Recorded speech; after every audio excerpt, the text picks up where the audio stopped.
మంత్రి Tummala Nageswararao interesting comments చేశారు. నీతి, నిజాయితీ, రాజకీయాలు ఎలా చేయాలో దివంగత మాజీ సీఎం ఎన్టీఆర్ ఇక నేర్పించారని, కష్టపడితే రాజకీయాల్లో ఏదైనా సాధించవచ్చని సీఎం చంద్రబాబు చూపించారన్నారు. ఇక మాజీ సీఎం కేసీఆర్ స్టైల్ వేరని, ఇంట్లో కూర్చున్న స్ట్రాటజిక్ రాజకీయాలు చేస్తారని తెలియజేశారు. రేవంత్ రెడ్డి ఏ ఆధారం లేకుండా కింద స్థాయి నుండి కూడా ముఖ్యమంత్రిగా ఎదిగారని ఆయన కొనియాడారు. తాను నలుగురు సీఎంల దగ్గర పనిచేశారని, ఎవరిని ఎప్పుడు నొప్పించలేదన్నారు ఆయన.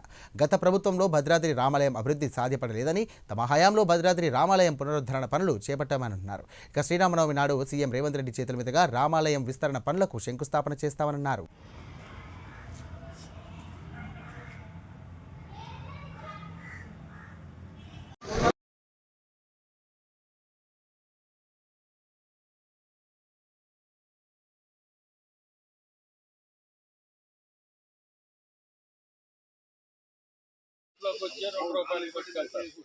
ఇప్పుడు అది ఒకటి పెట్టి ఇండస్ట్రీ చాలా గట్టిగా ఉంటుంది. మన బఫెట్ కూడా పని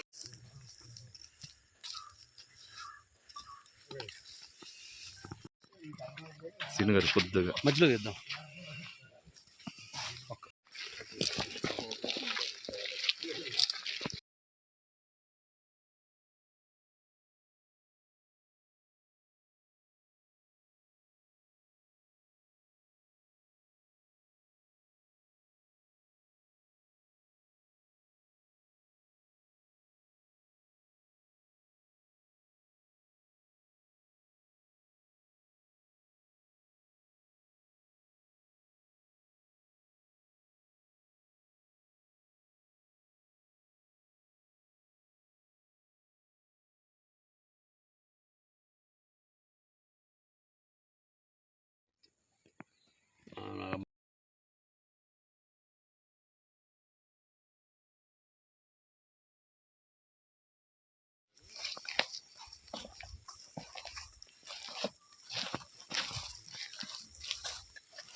నా తోటలో ఎక్కడ ఏ ప్రాంతంలో సమస్య ఉందో సెటరైట్ పిక్చర్ ద్వారా మనకు నా ఫోన్ ఎదురు హెడ్డింగ్స్ అంతా ఇచ్చారు. తెలంగాణని హార్టికల్చర్ ఫారెస్ట్గా చేయటమే నాకు బాగుందా?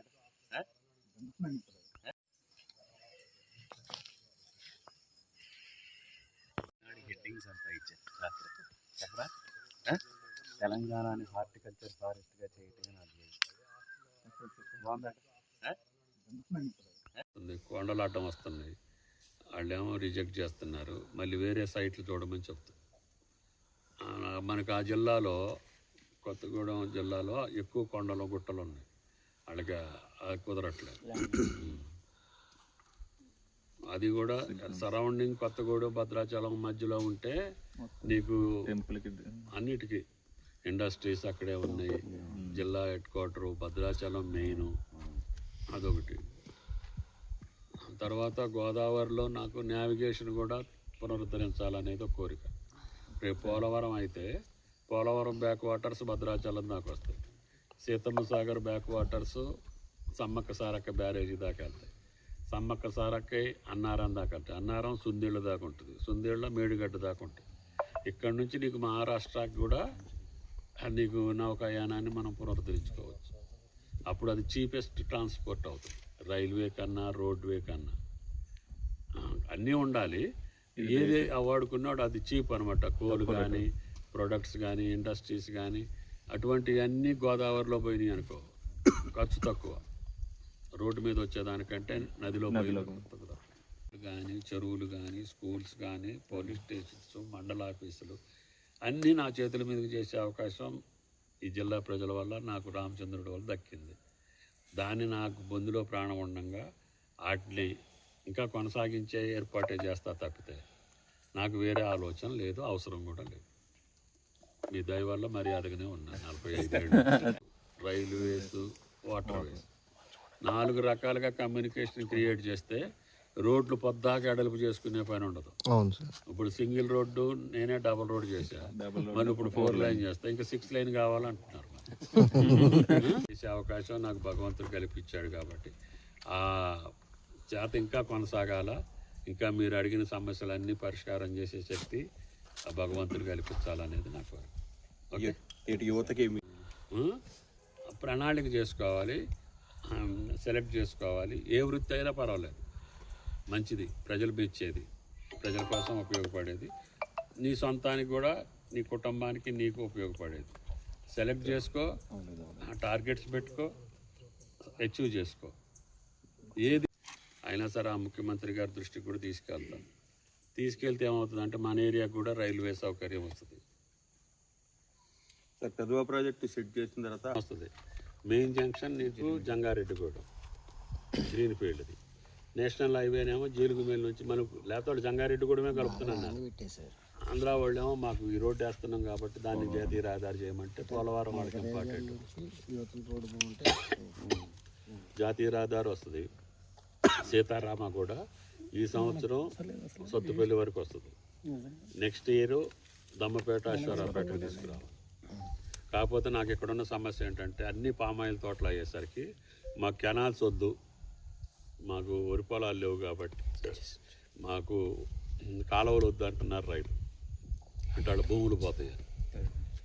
అదొక్క సమస్య ఉంది. దాన్ని ఎట్లా చేయాలి, ఏం చేయాలి? కనీసం చెరువుల కన్నా వాళ్ళు ఒప్పుకుంటే, అంకమ్మ చెరువు ఉంది, అందుట్లోకి వదిలేటట్టుగా చేస్తే అక్కడ నుంచి నీకు దెబ్బతోకి వెళ్తాయి, పాలవాకి వెళ్తాయి, గుమ్మడి వేలికి వెళ్తాయి, గుండేటి వాకి వెళ్తాయి. పైప్ లైన్ ఇస్తాను, చెరువు కాలం మనకి వైన్ వస్తుంది. నాకు తెలిసి పామాయిల్లో ఆ పెంకు పురుగు అటువంటిది ఏదన్నా వస్తుంది, కానీ ఓవరాల్గా వైరస్ వచ్చి కొబ్బరి మాదిరిగా ఒక సంవత్సరం ఇట్లా పోయి వైట్ ఫ్లై వచ్చి పూర్తిగా పోయిన సందర్భాలు తక్కువ ఉన్నాయి. రైతులకు సార్, పామాయిల్ రైతులకి, రైతులందరికీ అసలుకి ఇన్సూరెన్స్ ఉండాలి. ఈడు ఆడనేది లేదు. ఇప్పుడు మేమే ప్రీమియం కడుతున్నాం. అదే రైతులు కొంత కట్టుకున్నారు అనుకో, వీళ్ళకి ఏంటంటే 60 years లోపే ఎల్ఐసి రూల్స్ ప్రకారంగా 60 years అబవ్ ఉన్న వాళ్ళకి ఇవ్వలేము పాలసీ, అట్లా ఇన్సూరెన్స్ పాలసీ. అట్లా ఇప్పుడు పామాయిల్ రైతుకి అయినా ఏ రైతుకైనా ఉంది మన దగ్గర బీమా, కానీ అప్ టు 5 lakhs ఉంది. వెయిట్ ఉండటం, పవర్ లైన్లు ఉంటే ఒక్కో చోట షాక్ తగలటం, చనిపోవటం జరుగుతుంది. ఇప్పుడు ఫైబర్ అయితే తెప్పిస్తాను, ఫైబర్ అయితే తెప్పించి సబ్సిడీ మీద వాళ్ళకి ఇచ్చేయాలి. వాళ్ళకి ఇచ్చేస్తే పవర్ లైన్కి కూడా షాక్ తగలదు. అది తర్వాత లైట్ వెయిట్, తర్వాత 30-40 మీటర్ల వరకు కూడా అంత చెట్టుకు కూడా ఈజీగా కోసుకునే అవకాశం వస్తుంది. ఇప్పుడు అందరికంటే హ్యాపీగా పామాయిల్కి వెళ్ళగొట్టేవాళ్ళు హ్యాపీగా ఉన్నారు. మిగతా వాటిని కూడా కంప్లీట్ చేసి రైతులకు నేరుగా సమాచారాన్ని కానీ రైతుల యొక్క సందేహాలను నివృత్తి చేసేటటువంటి ప్రక్రియ కొనసాగుతుంది. దానివల్ల రైతు ఆ చేలో నుంచే నాకు ఈ సమస్య ఉందని చెప్పుకుని ఎమ్మటే అక్కడి నుంచి ఆదర్శ రైతు కావచ్చు, సైంటిస్ట్ కావచ్చు, నిష్ణాతులు ఎవరైనా సరే దానికి రెమెడీ కూడా అక్కడి నుంచి చెప్పేదానికి. అదేవిధంగా